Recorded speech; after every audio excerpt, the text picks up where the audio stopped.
Good morning, gardening friends. I hope you're having a fabulous day out there in your gardens. It is the most beautiful day here in South Central Pennsylvania. It's 76 degrees outside. The sun is shining. Kids are playing in the background outside, and it is going to be a great day both at my garden and here at my parents' garden.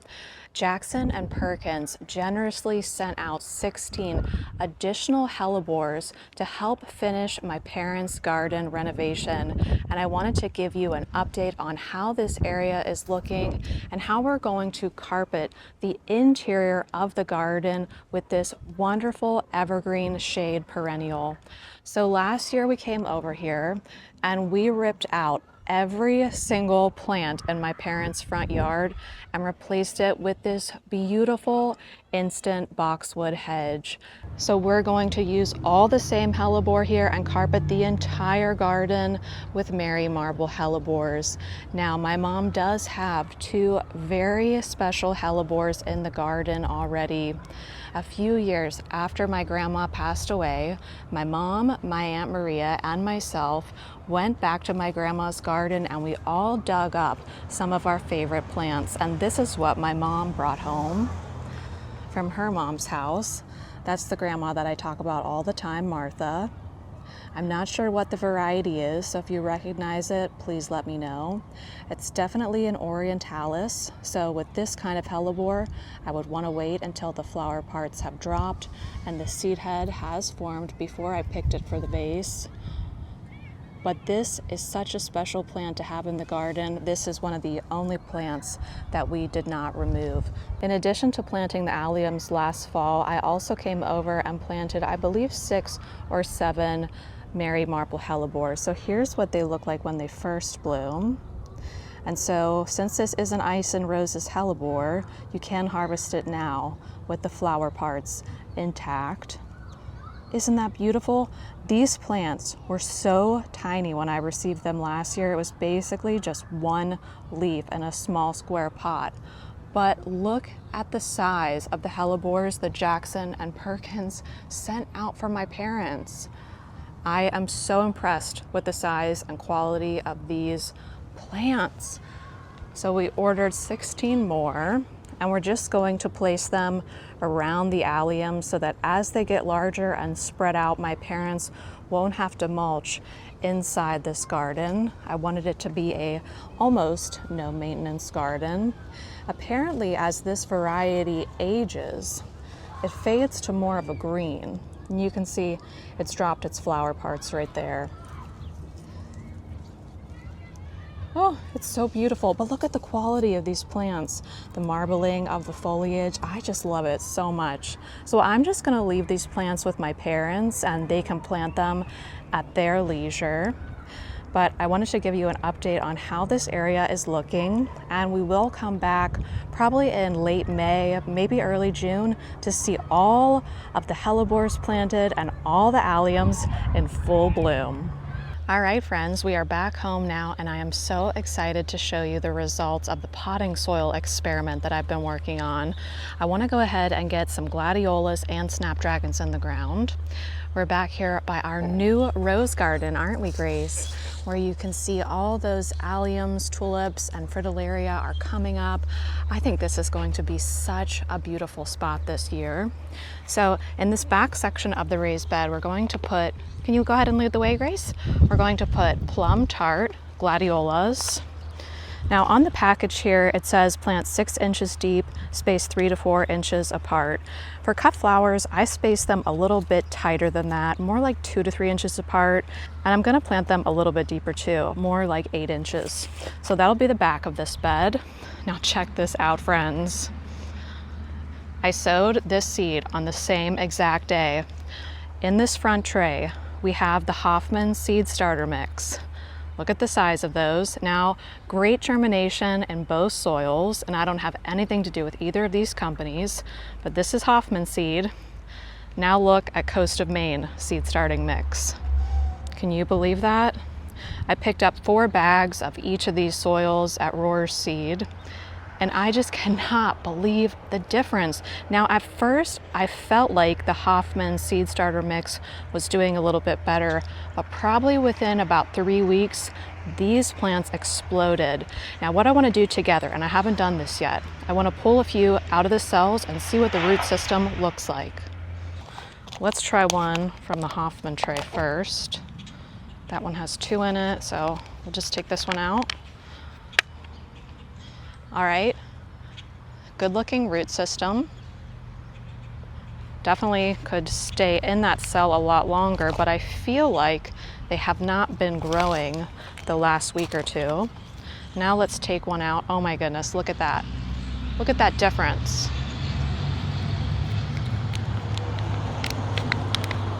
Here we are, Coast of Maine seed starting mix. Way more roots on this one.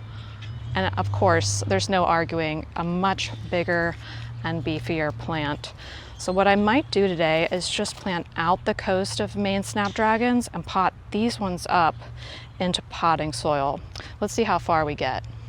I'm choosing to plant the Gladiolus and the Snapdragons in the same bed because I anticipate needing to net or corral these plants.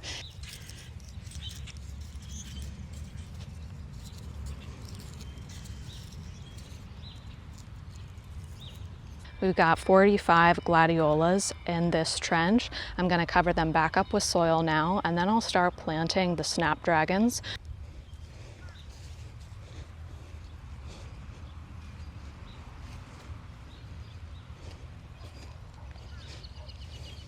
You guys, look at Grace. I think she fell asleep under the dining room table.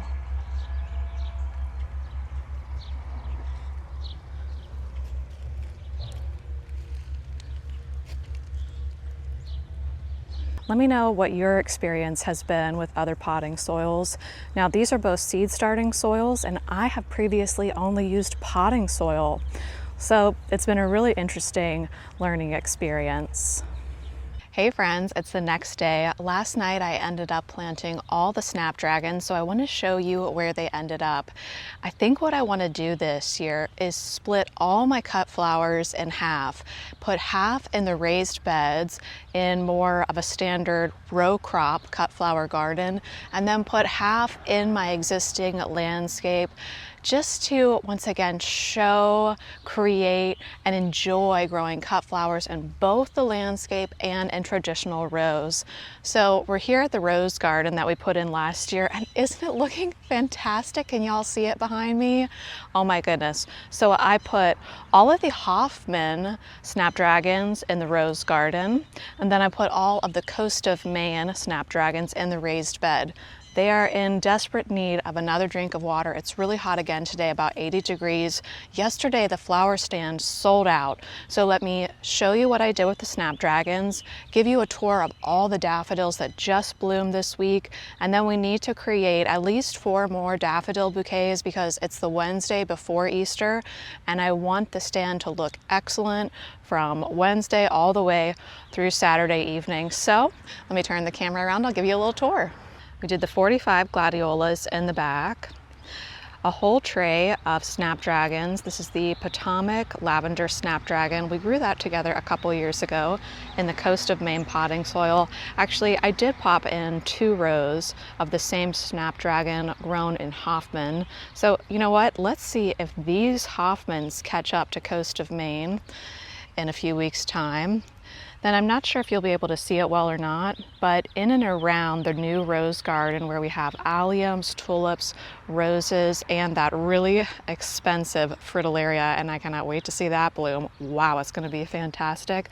But I just popped in some more of these Snapdragons, keeping with that purple and pink color palette with a hint of deep peach. That's what I'm going for over here. Now, I'm not really sure if this is going to work out because I've never grown these roses before. I've never grown that fritillaria before, so I'm not sure if my spacing is going to be accurate. If they get crowded out by some other plants, I'll either remove the leaves of surrounding alliums to make way for the Snapdragons, or I'll just move them around as the days and weeks go on. but you can see just popped in a few here and there. Hopefully the geraniums won't take over before the snapdragons can come on. And I still have so many tree roots in this area, so there's a lot that I'm trying to work around. And you can see over here we have some Mount Hood daffodils. And then if I pan this way, I mean, if you just look at that footage that you probably just saw a minute ago, that was from about 12 hours ago. Look at how many more daffodils are in bloom. The lingerie daffodils that I just put in last year in the hydrangea annex have started to bloom. Pink charm has started to bloom in the book nook. So let me get you some close-ups on some of these. I'm always talking about how I love lingerie daffodils. I mean, look at that. How could you not fall in love with all these layers of roughly cream, white, and vibrant yellow petals? So I think I put in 100 of lingerie daffodils here in the hydrangea annex because I wanted to match what was going on in the hydrangea room. These newer lingerie daffodils are blooming probably about maybe a week earlier than what I anticipate my older lingeries doing in the hydrangea room. This one here we took a look at last week. This one is Ice Follies. Last week it had a yellow cup, and you can see it's aging now, and now its cup is white. So I'm very happy with how the hydrangea annex is looking. It didn't have enough daffodils in it in prior years, but I think I'm happy with how this is looking. And you know what, probably by the time we hit Easter, all of those will be in full bloom. Over here in Grace's garden, this is where I cut a lot of daffodils that I sell at the flower stand, because this is an area where we don't really spend a lot of time. You don't see it from a lot of different, you don't really see it from a lot of the different garden rooms. So I feel okay about cutting from over there. Come on, Gracie. Let's go this way, honey. I feel a bark coming on.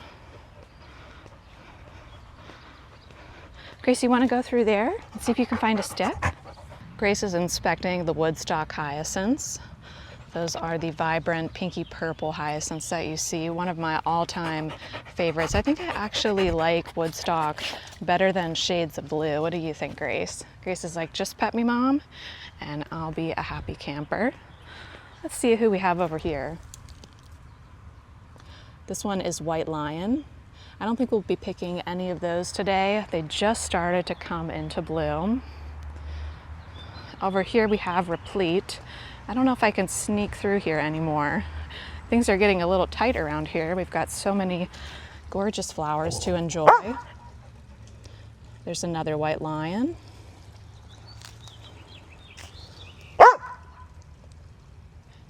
Over here we have Replete.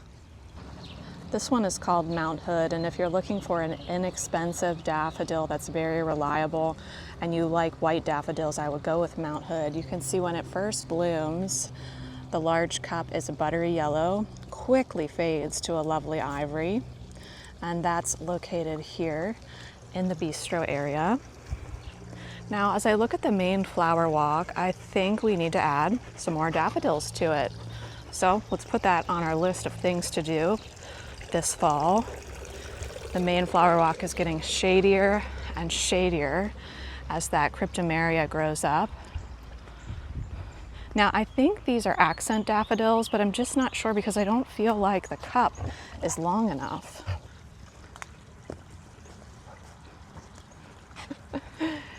Whatever it is, it's blooming with abundance this year. I just love this. Some beautiful yellow daffodils in the background. Grace is catching a fly, maybe? So let me pan us this way. There's the hydrangea room. Now let's take a look here at the book nook daffodils.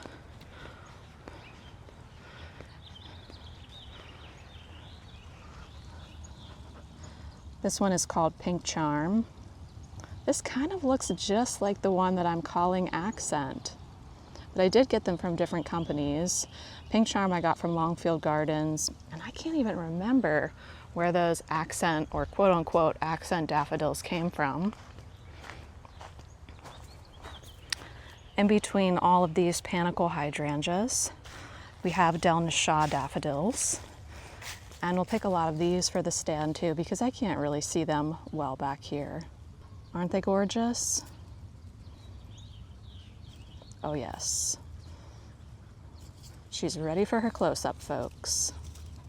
I don't think I mentioned this, but I didn't pinch the Snapdragons this year, and I planted them about 4 inches apart. I didn't measure it exactly, I just eyeballed it. But one year I did Snapdragons at 4 inches apart unpinched, and at 6 inches apart pinched, and I preferred the ones that were unpinched at 4 inches. I liked that display better. I liked that the stem length was a little bit longer, and I liked that they bloomed sooner. That's my main reason for not pinching and doing them at 4 inches apart. I want them to bloom at a certain time. All right, friends, so now let's grab our snips. I think I'm gonna change again because now it's cold again. Even though it probably looks hot with all this sun, it's getting cold. I think it's gonna rain later on this evening. So let's make a bunch of daffodil bouquets, and I'll show you how the flower stand is looking.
I think 2 or 3 videos ago, I was looking for a table for the flower stand, and I mentioned to my husband that I was going to go out to an antique store and purchase a table to put next to the existing stand. And he said, why don't you use that old dining room table that's currently in the garage? When we first moved here, the only piece of furniture that came with the house was this really ugly table that was super heavy with an incredibly heavy glass top.